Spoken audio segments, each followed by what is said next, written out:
Hello आणि नमस्कार सर्व प्रेक्षकांनो। आज आपण भेटतो आहे फटफटी बाबा ह्या चॅनलच्या माध्यमातून। त्याच्यात काही रनिंग गाड्या जे आहे जे जास्त करून आज चालू आहे, लोकांची जे रिक्वायरमेंट होती त्यांना पण रिक्वायरमेंट आली चॅनलवर आणि आपण पण बरेच रिक्वेस्ट पाहत होतो कस्टमरचे की त्या गाड्या अवेलेबल करा किंवा त्या गाड्यांचा एक चांगला स्टॉक आणा रेंज वाईज इयर वाईज, आणि आम्ही ते उपलब्ध केलेलं आहे। उपलब्ध झाल्यानंतर तुमच्या समोर आम्ही आलेलो आहे, तर ते आपण बघू। मी Sadiq Shaikh Dreams View Auto मॉलतर्फे आपल्या समोर आहे। सर्वांचा हार्दिक स्वागत करत आहे ड्रीम्स व्यू ऑटो मॉलमध्ये। आणि आपण आज पाहणार आहे जे मोस्ट सेलिंग आज चालू आहे ड्युअल पर्पजसाठी, म्हणजे लोकांना आज अशी गाडी हवी आहे की त्यांची फॅमिलीची पण नीड्स कंप्लीट झाली पाहिजे। त्या व्यतिरिक्त थोडेफार भाडे झाले, रेंटवर गेली 8-10 दिवस, तर त्याच्यात काय गाड्यावर ते पण भागलं गेलं पाहिजे। त्याचे मागचे कारण पण व्हॅलिड असतात की प्रत्येक जणाकडे एवढं आता कॅश राहिलेलं नाही आहे मागच्या 2-3 वर्षापासून की ते पूर्णपणे कॅशमध्ये गाडी घेऊ शकतात। प्रत्येकाला आता आम्ही आमचा असा एक्सपिरियन्स शेअर करतोय की परिस्थिती अशी आहे की जर 1.5 लाखाची पण गाडी घ्यायची आहे तर त्यांना लाख रुपये लोन करावंच लागत आहे, कारण कॅश फ्लो राहिलेला नाही आहे पहिल्यासारखा। म्हणून प्रत्येक गाडीला आपण लोन करतो। लोनसोबत त्याची EMIs येतात, मंथ ऑन मंथ आपल्याला EMI भरावा लागतो। जे सॅलरीड आहे त्यांचं चालून जातं, ऑटोमॅटिक सॅलरीमध्ये कटून जातात, पण जे डेली युजेजवाले आहे किंवा डेली नीड्सवाले आहे ते आपल्याला कुठून तरी मॅनेज करून ते EMI पे करतात।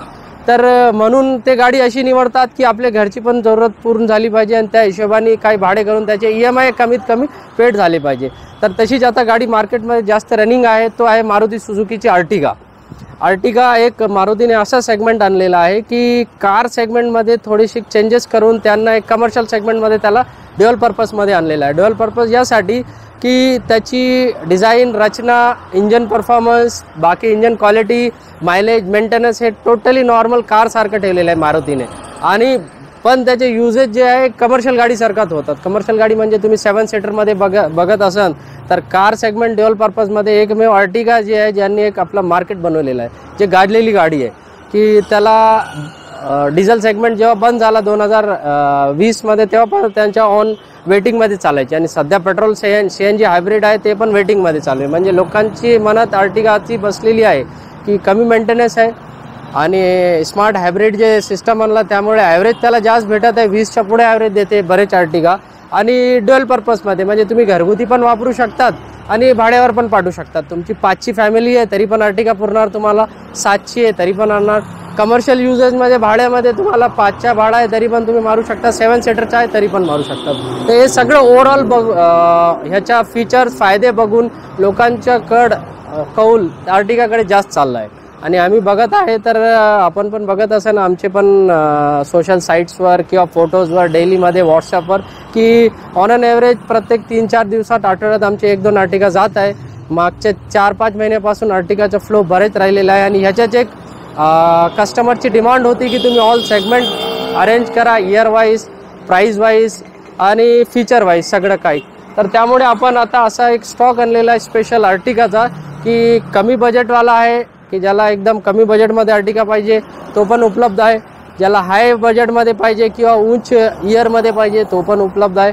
हे सगळं ओव्हरऑल आपल्याकडे एक डेटा जमा झाला म्हणून आपण तुमच्या समोर आलेला आहे आणि त्यासाठी आपण आज भेटत आहे। तर आपण सुरू करूया पहिल्या अर्टिगापासून। तुमच्या माहितीसाठी सांगतो की 2015ची अर्टिगा आहे, फर्स्ट ओनरमध्ये, VDI व्हाईट कलरमध्ये आहे, इन्शुरन्स ह्याचा व्हॅलिड आहे। आणि ज्या प्राईससाठी आपण आणलो तर आपण ह्याची प्राईस ठेवलेली आहे 8,55,000 रुपये, म्हणजे मूळ किंमत ह्याची आहे 8,55,000। 8,55,000मध्ये आपल्याला हे गाडी भेटणार आहे। आयदर तुम्ही कॅश करा और लोन करा। जसं मागचे बरेच व्हिडिओमध्ये आपण सांगितलेलं आहे आमचे ड्रीम्स व्यू ऑटो मॉलतर्फे की आमच्याकडे लोन आणि कॅशमध्ये प्राईजमध्ये डिफरन्स होत नाही। बरेच ठिकाणी काय करतात, कॅशची प्राईस वेगळी ठेवतात आणि लोनची प्राईस वेगळी ठेवतात। तुमच्याकडे कॅश आहे तर X किंमतमध्ये भेटणार आणि लोन आहे तर Y किंमतमध्ये। आमच्याकडे तसं काही नाही, तुम्ही कॅशचा सौदा केला आणि लोनच्या म्हटले तरी पण प्राईस चेंज होणार नाही, आणि लोनच्या म्हटले आणि कॅश केला तरी पण कमी नाही होणार, म्हणजे वाढणार पण नाही आणि कमी पण नाही होणार। फक्त त्याच्या डिलिव्हरी टाईम पिरियड जे आपण जे पुढं कव्हर करणार आहे ते तुम्हाला कळेल की कॅशची डिलिव्हरी कशी होतात आमच्याकडे आणि लोनची कशी होतात।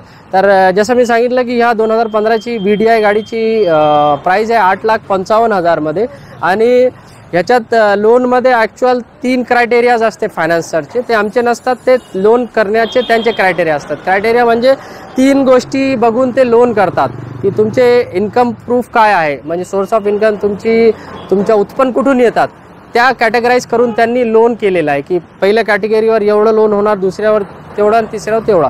तर त्यांची कॅटेगरी अशी आहे, पहिली एक शेतकरी वर्ग आहे. शेतकरी वर्गला प्रत्येक गाडीला एक फंडिंग वेगळी असतात. त्याच्यानंतर असतात व्यावसायिक, ज्याला ITR, शेतकरीमध्ये तुम्हाला 7-12 लागतो, व्यावसायिक बिझनेसमध्ये तुम्हाला ITR लागतात. आणि थर्ड येतो तुम्हाला सॅलरीज, म्हणजे तिथं तुम्ही नोकरी करतात तर तुम्हाला पगारपत्र येतो, तिथं ते पगारपत्रावर लोन होतं. तसंच ह्या गाडीवर आपण बघितली तर जर आपण पहिल्या त्याच्यात कॅटेगरी घेतली शेतकरी वर्ग, तर शेतकरी वर्गवर आपल्याला ह्या गाडीवर 6.5 लाखपर्यंत आपल्याला लोन होणार आहे. म्हणजे तुम्हाला बेअर मिनिमम 6.5 लाख रुपये ह्याच्यावर लोन होऊ शकतो. मग बाकी तुमच्या सिबिल, तुमचे डॉक्युमेंट्स किंवा तुमचे जे जसं कॅटेगरी बघितली की आपण ह्याच्यात आलो, सॅलरीडमध्ये आलो, तर त्या हिशोबाने लोन पण वाढतो. म्हणजे मिनिमम तुम्हाला 6.5 ते 7 लाखच्या दरम्यान लोन होणार. बाकी तुमच्या सिबिल, डॉक्युमेंट्स त्याच्या हिशोबाने लोन वाढणार, कमी नाही होणार, पण मिनिमम तुम्हाला 6.5 लाखाचा पुढं लोन होईल. म्हणजे गाडीची प्राईस झाली तुमची 8,51,000 रुपये आणि त्याच्यामधनं 6.5 ते 7 लाखच्या दरम्यान तुम्हाला मिनिमम आम्ही लोन करून देणार. बाकीच्या तुमच्या डाऊन पेमेंट येईल. जर तुम्हाला 1 लाखाची डाऊन पेमेंटच्या हिशोबाने पण हा गाडी पाहिजे असेल तर आपल्याला फायनान्सच्या जे नियमानुसार आपल्याला डॉक्युमेंट द्यावं लागेल. सॅलरी स्लिप किंवा पगारधारक असेल तर तुम्ही त्याचे डॉक्युमेंट दिले तर हा गाडी 1 लाखाच्या डाऊन पेमेंटवर तुम्हाला उपलब्ध होऊ शकते. हे पहिली गाडी झाली 2015ची. आपण सेकंड गाडी कव्हर करू. ही आहे 2017ची अर्टिगा VDI स्मार्ट हायब्रिड. ह्याची आपण प्राईस ठेवलेली 8,95,000 रुपये. म्हणजे याची मूळ किंमत 8,95,000 मध्ये याच्यात तुम्हाला लोनची सुविधा असेल. आणि अजून एक पॉईंट असा होता की जसा मी जे प्राईस सांगतोय ते ऑल प्राइजेस निगोशिएबल आहे. म्हणजे हे फिक्स प्राईस नाही आहे. ह्याच्यात तुम्ही ऑन टेबल बसल्यावर तुम्हाला निगोशिएट करता येते की त्याच्यात जे कमी होणार आहे ते ऑन टेबल आपण कमी करू. कमी केल्यानंतर जे रक्कम मिळेल हे तुमच्या डाऊन पेमेंट्समध्ये येईल आणि प्राईसमध्ये कमी होईल. हे 2017ची अर्टिगा VDI SHVS 8,95,000 रुपये ऑफर आहे. मिनिमम ह्याच्यावर 7.5 लाखपर्यंत लोन होईल. बाकी जे मी सांगितलं की आपल्या डॉक्युमेंटच्या अनुसार त्याच्यावर लोन वाढणार आहे. प्राईसमध्ये पण ह्याच्यात कमी होईल. म्हणजे 8,95 मध्ये पण निगोशिएशन होणार आहे. हे आपली 2017ची अर्टिगा SHVS सेकंड कव्हर झाली. आता आपण थर्ड पाहू.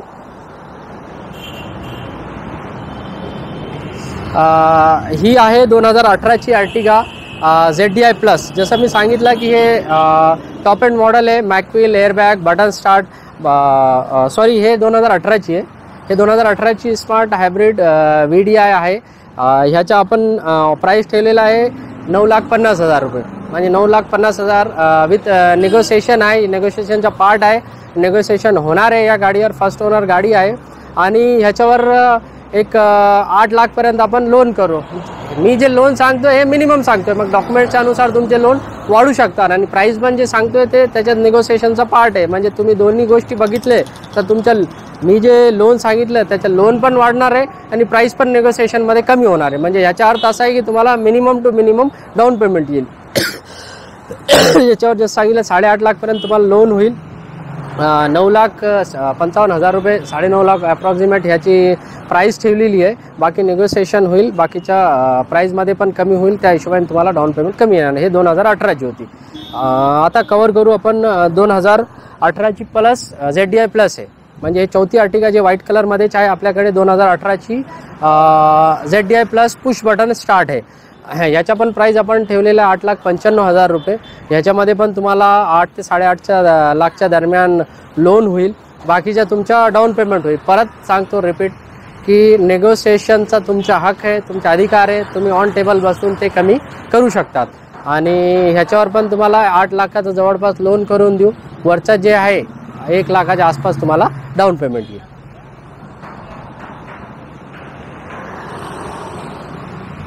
हे 5वी गाडी आहे आपली शेवटची अर्टिगा 2015ची. फर्स्ट ओनरमध्ये ही गाडी पण आहे आणि ह्याच्यावर पण आपण लोनची सुविधा उपलब्ध आहे. गाडीची प्राईस ठेवलेली आपण 7,75,000 मध्ये. 6.5 लाखपर्यंत ह्याच्यावर लोन होईल. 1,25,000 रुपये तुमची डाऊन पेमेंट येईल. प्राईजमध्ये पण कमी होईल आणि लोन पण जास्त होईल. दोन्हीला जसा रिक्वायरमेंट आहे, प्राईस कमी करण्यासाठी तुम्हाला गाडी येऊन पाहावं लागेल, गाडी पाहून तुम्हाला बैठक करावं लागेल ऑन टेबल, त्याचे प्राईस कमी होईल. आणि लोन वाढवण्यासाठी तुम्हाला मी जस्ट सांगितलं की सॅलरीड किंवा इन्कम प्रूफ बिझनेसमॅन असेल तर ITR वगैरे देऊन तुम्ही ह्याचा पण लोन वाढवून घेऊ शकतो. हे आपले 5 अर्टिगा होते. प्राईस, लोन वगैरे आपण हे सगळं सांगितलेलं आहे. आणि मेन जे एक शेवटची मुद्द्याची गोष्ट होती, मी जसं सांगितलं की डिलिव्हरी प्रोसेस काय असतात आमच्याकडे, लोनची सुविधा काय आहे, आणि शहर बाहेरून पण लोक आले तर आपण त्यांचा प्रोसेस कसा करतो लोनचा आणि डिलिव्हरीचा. तर बेसिकपासून स्टार्ट करतो की डिलिव्हरी प्रोसेस आमच्याकडे असा स्टार्ट होतो की आता आपण कुठलीही गाडी, हा अर्टिगा नाही, कुठलीही गाडी आपण निवडली, त्याचे डील फायनल होतात. आम्ही जे प्राईस सांगितलेली त्याच्यात निगोसिएशन होऊन एक प्राईस ठरली जातात दोघांची अंडरस्टँडिंगमधून.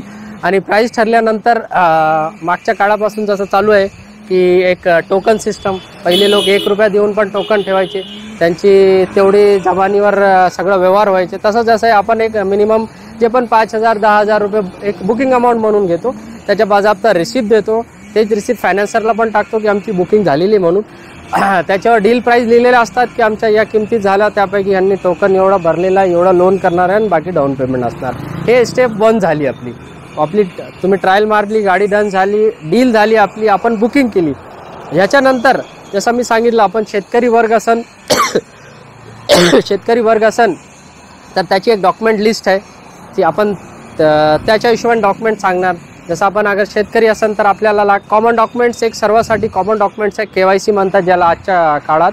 त्याच्यात आधार कार्ड येतो, पॅन कार्ड येतो. हे 2 डॉक्युमेंट्स कंपल्सरी आहे प्रत्येक ह्याच्यात. कुठलाही लोन तुम्हाला करायचं असेल तर आधार, पॅन कार्ड कंपल्सरी.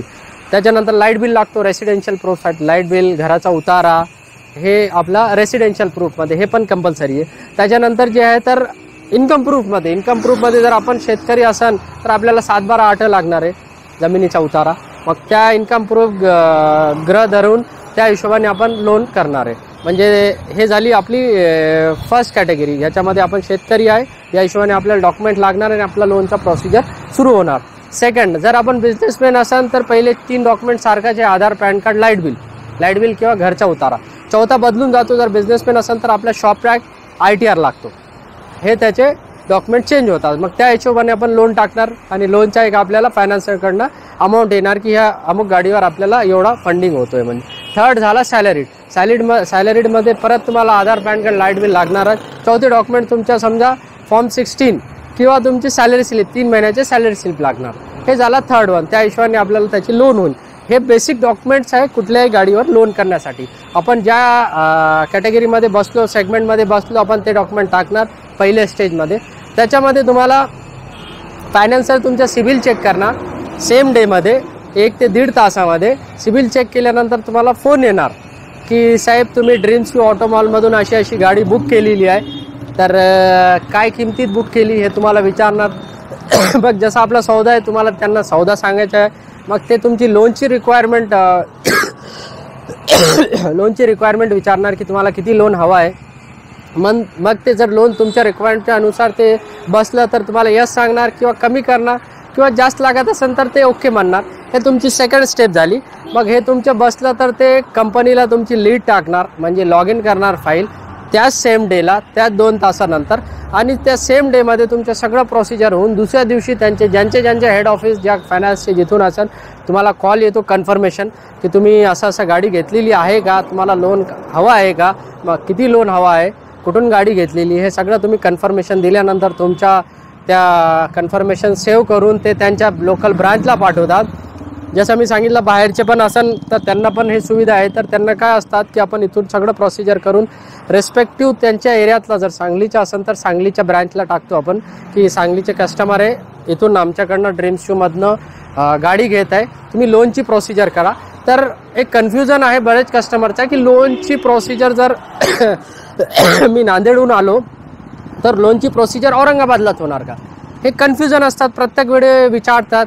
तर यस, लोनची प्रोसिजर औरंगाबादच होणार, पण तुमच्या जे लोन कंप्लीट होईल किंवा तुमचं ॲग्रीमेंट होईल किंवा तुमच्या जे पण डॉक्युमेंट्स होईल ते तुमच्या लोकल सिटीमधनंच होणार. म्हणजे प्रोसिजर इथून स्टार्ट होणार, पण तुमच्या ॲग्रीमेंट, तुमच्या ब्रांच, तुमच्या EMI भरण्याची सुविधा, तुमचं सगळं काय तुमच्या सिटीमध्येच असणार, नांदेडमध्ये. पूर्ण लोनच्या प्रोसिजर इकडून आम्ही नांदेडला ब्रांचला पाठवून देतो. तुमच्या ॲग्रीमेंट नांदेडच्या ब्रांच करतो. एक्झाम्पल सांगतोय नांदेड, तसं प्रत्येक शहराला नांदेडहून ॲग्रीमेंट होणार, नांदेडच्या एक्झिक्युटिव्हहून फायनान्सचे तुम्हाला सगळं प्रोसिजर करणार. इवन तुमची गाडी तुमच्या नावावर नांदेडमध्येच होणार, म्हणजे तुमचे गाडीचे ट्रान्सफर नांदेडमध्ये होऊन नांदेडचे लोनच्या बोजा चढून सगळं प्रोसिजर नांदेडलाच होईल. फक्त लीड जे आहे किंवा तुमचे डॉक्युमेंट्स आहे, प्रोसिजरची सुरुवात आपण इथून करतो, कारण तुम्ही गाडी आमच्याकडून घेतलेली. आणि ते पण प्रोसिजर तुम्हाला काय असतात की जसं मी सांगितलं की आता तुमच्या अप्रुव्हल आला, तुम्ही कन्फर्मेशन दिली, थर्ड स्टेजमध्ये तुमचं ॲग्रीमेंट साईन होतं. ॲग्रीमेंट साईन होण्याची पण सुविधा आम्ही अशी केलेली आहे की तुम्हाला कुठल्याही ब्रँचमध्ये जायची गरज पडत नाही. तुम्ही नांदेडचे असले, सांगलीचे असले तर तुम्ही घरी असले तरी पण लोनवाले तुमच्या घरी येतात. घरी येऊन तुमचे डॉक्युमेंट्स घेतात, झेरॉक्स घेतात, तुमच्या ॲग्रीमेंट वगैरे साईन करून ते स्वतः जाऊन ब्रांचमध्ये सबमिट करतात. म्हणजे तुम्ही म्हणायचं असं आहे की सगळं काही एका छताखाली तुम्हाला ड्रीम्स ऑटोमॉलमध्ये उपलब्ध आहे. तुम्ही फक्त स्वतः आले, गाडी पाहिली, बुक केली, आधार पॅन कार्ड सोबत असतो, तेवढे आम्ही फोटो काढून फायनान्सरला टाकून देतो. बाकी ह्याच्या पुढे तुम्हाला काहीच करायची गरज नाही. फोन स्वतः येतात, माहिती घेतात, तुमच्या माहिती सांगून तुम्हाला कन्फर्मेशन देतात फोनवर, तुमच्या घरी येऊन ॲग्रीमेंट साईन करतात, सगळं डॉक्युमेंटेशन करतात. फक्त तुम्हाला ॲग्रीमेंट झाल्यानंतर, कन्फर्मेशन झाल्यानंतर त्यांच्या सँक्शन लेटर येतो. तिसऱ्या दिवशी तुमचा सँक्शन लेटर आला तर आम्ही तुम्हाला बोलून बाकीचं जे पण तुमचं डाऊन पेमेंट असेल त्याच्यावर आम्ही गाडी रिलीज करून देतो. तसं बघायला गेले तर बरेच ठिकाणी काय करतात, जोपर्यंत परत रिपीट करतो, जोपर्यंत तुमचा लोनचा पेमेंट आमच्या खात्यावर येत नाही तो पण गाडी देत नाही. आम्ही तसं करत नाही. आम्हाला सँक्शन लेटर मिळाला त्याच्यानंतर पेमेंटला आम्हाला महिनाभर पण लागला तर आम्ही कस्टमरला वेटिंगमध्ये ठेवत नाही. 3 दिवसामध्ये तुम्ही डॉक्युमेंटेशन कंप्लीट करून देणे हे तुमची पण जबाबदारी असते की फायनान्सरनी जे डॉक्युमेंट सांगितले त्याची झेरॉक्स काढून देणे, त्यांना सगळं काय अवेलेबल करून देणे, चेकबुक असतात, बँक स्टेटमेंट, हे सगळं काढून त्यांना देणे. तर त्याच्यानंतर ते फास्ट प्रोसिजर करतात. तुम्ही तुमच्याकडनं काम कंप्लीट केला, फायनान्सर आपलं काम करतो, त्यांनी सँक्शन लेटर दिला, आम्ही गाडी रिलीज करून देतो. म्हणजे तुम्हाला आम्ही पेमेंट येणार, तुमच्या गाडीवर नावावर होणार. 1 महिन्यापर्यंत आपण होल्ड करत नाही. बाकी इतर लोकांसाठी तुमचा प्रोसिजर कंप्लीट झाला, सँक्शन लेटर दिल्यानंतर आपण काय करतो की तुम्हाला गाडी रिलीज करून देतो. बरेच असे पण म्हणजे आमचे एक्सपिरियन्स झालेले आहे आणि असे किस्से पण आहे की आम्ही 5 तासात पण कंप्लीट करून दिला. कल्याण शिंदे म्हणून होते आमचे पैठणचे, त्यांनी एक दुसऱ्याकडनं गाडी घेतली होती पण काही कारणानिमित्त 15-18 दिवस त्यांची फाईल झाली नाही. ते आपल्याकडे आले की असा प्रॉब्लेम झालेला आहे. त्यांचे डॉक्युमेंट सगळं काय अवेलेबल होते. मी स्वतः माझ्या लॅपटॉपवरनं त्याचे प्रिंटआउट काढून लाईट बिल, आधार कार्ड वगैरे सगळं कंप्लीट केलं, त्यांची फाईलही कंप्लीट केली. ते मला टाईम पण आठवत आहे. आम्ही त्यांना आमचे पुराणे स्टॉकमध्ये बघा 2014ची स्विफ्ट ZDI होती, MH12 KT नंबर होता, ती गाडी दिली त्यांना. मग ते माझ्याकडे आले 1:30 वाजता की यार मी असं गाडी घेतली होती पण त्याच्या लोन प्रोसिजर झालं नाही आहे. मग मी त्यांना गाडी दाखवली, गाडी पसंत पडली त्यांना. 1:30 वाजता आम्ही लोनची प्रोसिजरची सुरुवात केली. डॉक्युमेंट कंप्लीट करून मी त्यांना 2:45 पर्यंत सगळं कंप्लीट करून सॉफ्ट कॉपी फायनान्सरला टाकून दिली ती आणि फायनान्सरकडे पाठवून दिली की अर्जंट आहे, तुम्ही त्यांच्याकडे ऑफिसला जाऊन त्यांच्या येण्याची वाट पाहण्याऐवजी तुम्ही जा. बाबा पेट्रोल पंपवर गेले ते फायनान्सच्या ऑफिसला, तिथे जाऊन डॉक्युमेंट